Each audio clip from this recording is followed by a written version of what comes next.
नमस्कार मंडळी, स्वागत आहे तुमचं सण, संस्कृती आणि परंपरा या आपल्या YouTube चॅनलवर। मैत्रिणींनो, आपल्याला सर्वांना माहितीच आहे की आज 10 एप्रिल स्वामी समर्थ महाराज प्रकट दिन म्हणूनच साजरा केला जातो। त्यानिमित्त आपण आज स्वामींच्या प्रकट दिनाची खरी हकीकत बघणार आहोत। त्यामुळे व्हिडिओ स्किप न करता शेवटपर्यंत नक्की पहा। आणि हो, जर चॅनलवर नवीन असाल तर चॅनलला लाईक, शेअर आणि सबस्क्राइब नक्की करा। उधळा गुलाल, वाजवारे नगारे, त्रिलोक्याचे स्वामी आज धर्तीवर आले। अनुसुयेचा तूच दत्त, सुमतीचा तूच श्रीपाद, अंबा भवानीचा तूच नरहरी, आम्हा कैवाऱ्यांचा तूच स्वामी।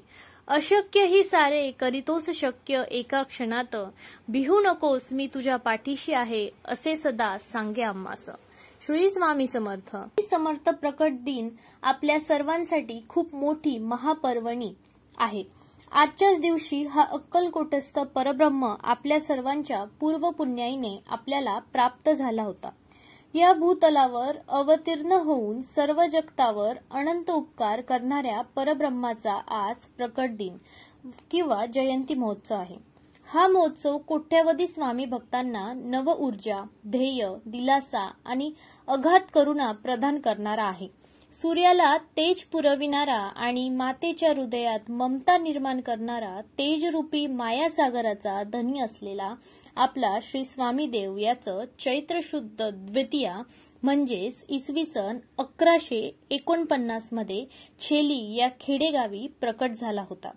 आपल्या परब्रह्माचा जन्म जेवढा आश्चर्यकारक आहे त्यापेक्षा लाखपटीने जास्त आश्चर्यकारक त्याचे जीवनचरित्र सुद्धा आहे। हे आपल्याला सर्वांना ज्ञातच आहे। इसवी सन 1149 ते 1878 हा स्वामींचा अवतार काळ मानला जातो। परंतु 1149 पूर्वी आणि 1878 नंतर सुद्धा स्वामींची लीला चालूच होती आणि ती आजही चालूच आहे। तेव्हा स्वामींच्या चरित्राचा शोध घेणे हे सूर्याला गवसणी घालण्यासारखेच महाकठीण कार्य आहे। तरी सुद्धा दयासागर स्वामींना शरण जाऊन आपण स्वामींचा प्रकट दिन सोहळा स्वामींचे सूत यांनी सांगितलेल्या त्यांच्या एका अनुभवावरून ऐकूया। खरं तर स्वामी समर्थ महाराज कधी आले, कोठून आले, ते कोण होते याबद्दल कोणालाच काही माहिती नाही। परंतु स्वामीसूत नावाचे त्यांचे एक अतिशय महान भक्त होऊन गेले। त्यांना स्वामी समर्थ आपला मुलगा मानायचे। त्यांच्या अनुभवावरूनच आपल्याला समजेल की स्वामी समर्थ कसे प्रकट झाले। तर स्वामींच्या प्रकटण्याची जी हकीकत होती ती आपण पाहूया। शेकडो वर्षापूर्वी एक पंजाब प्रांतात हस्तिनापूर पासून 12 कोस छेलीखेडा नावाचं एक गाव होतं। त्या ठिकाणी विजयसिंग नावाचा एक लहान मुलगा आपल्या भाऊ आणि भावजायाबरोबर राहायचा। तो मुलगा कोणाही बरोबर मिसळायचा नाही। तर तिथून थोड्याशा अंतरावर असणाऱ्या साधारण पडक्या अशा जागेत एक खूप मोठा वटवृक्ष होता। त्यात एक छोटीशी देवळी होती आणि त्यात एक छोटीशी गणपतीची मूर्ती होती। तो विजयसिंग खूप खिशात गोट्या भरून तिथे जायचा आणि त्या गणपतीबरोबर खेळायचा। पण तो मुलगा गणपतीला आपला मित्र मानून त्याचाही डाव स्वतःवरच घेऊन खेळायचा। असेच अनेक दिवस जात होते आणि त्या परमात्म्याला आता आपला आविष्कार दाखवण्याची गरज वाटू लागली होती आणि त्याने विजयसिंगला कारण बनवून आपला आविष्कार दाखवला। तर तो दिवस होता चैत्र शुद्ध द्वितीया आणि विजयसिंग रोजच्या आपल्या पद्धतीने याही दिवशी तिथे गेला गणपती बरोबर खेळण्यासाठी। आज अचानक त्याच्या मनात आले की रोज आपणच खेळतोय आणि आज याने पण खेळायचे आणि सर्व गोट्या त्याने त्या मूर्तीसमोर टाकल्या व तो बोलला की बाप्पा, रोज मीच तुझा डाव खेळतोय पण आज नाही, आज तू खेळायचं बस। इतकेच त्याच्या तोंडातून शब्द निघताच धरणी कंपित होऊ लागली। सर्वत्र ढग जमवून अंधार होऊ लागला। वारे वेगाने वाहू लागले आणि कोणालाच काही कळेना की काय होतंय, पण काय करणार। ती अद्भुत शक्ती आज प्रकटणार होती आणि तिच्याच आगमनाची ही सूचना होती.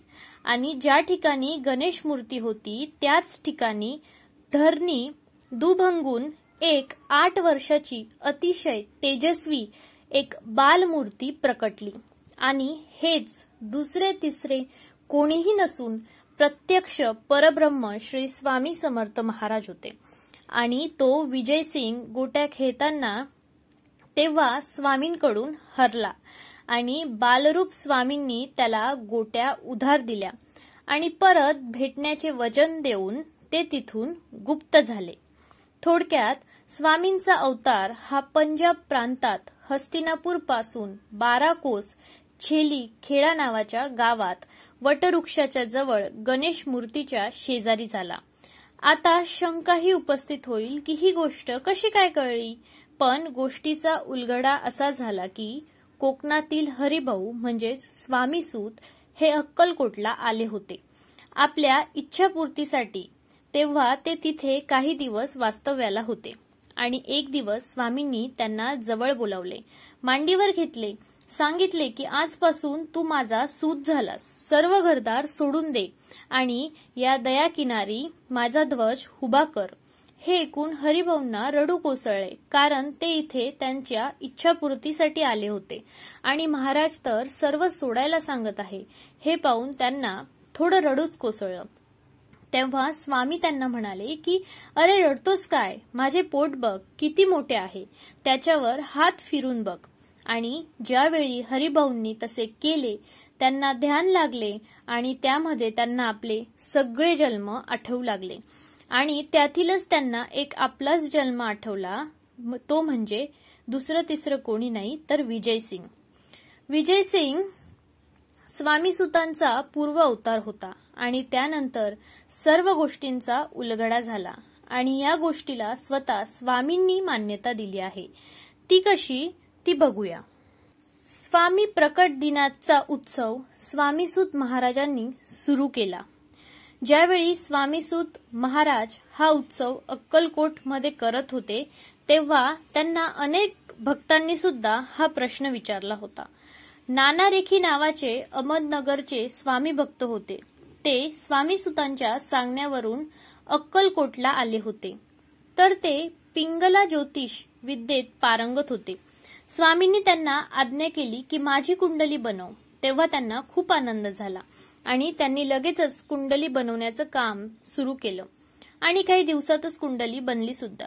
आणि त्यातील स्वामी प्रकटण्याचा मजकूर आपण आता थोड्या वेळापूर्वी ऐकलेल्या संदर्भाप्रमाणे होता. तर ते कुंडली घेऊन स्वामींपाशी आले तेव्हा तिथे भजनाचा कार्यक्रम सुरू होता. तेव्हा स्वामींनी ती कुंडली भक्ताला सांगून माळ्यावर टाकायला सांगितली आणि ज्यावेळी कार्यक्रम संपला आणि परत स्वामींनी कुंडली आणण्याची आज्ञा केली तेव्हा त्या कुंडलीवर हळद, कुंकू, अक्षता, तुळस, फूल वगैरे वाहून सर्व दैवतांनी त्या कुंडलीची पूजा केली होती. आणि कुंडली पाहून स्वामी खुश सुद्धा झाले आणि नानांचा उजवा हात त्यांनी त्यांच्या हातात घेऊन ठेवला आणि त्यांच्या हातावर विष्णुपद उमटले. याचाच अर्थ स्वामींनी वरील कुंडलीला म्हणजे प्रत्यक्षरित्या स्वामीसुतांनी मांडलेल्या स्वामींच्या प्रकटण्यालाच मान्यता दिली आणि त्यांचा प्रसाद म्हणून नाना रेखीच्या हातावर विष्णुपद उमटले असे म्हटले जाते. आणि आजही ही स्वामींची कुंडली स्वामींच्या अहमदनगरच्या मठात आहे. तर मंडळी, ही होती श्री स्वामी समर्थ महाराजांच्या प्रकट दिनाची कथा.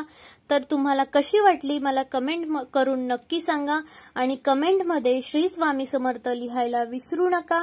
आणि हो, जर व्हिडिओ आवडला असेल तर व्हिडिओला लाईक, शेअर आणि सबस्क्राईब नक्की करा. पुन्हा भेटूया अशाच एका छानशा माहितीसोबत. तोपर्यंत सर्वांना जय महाराष्ट्र.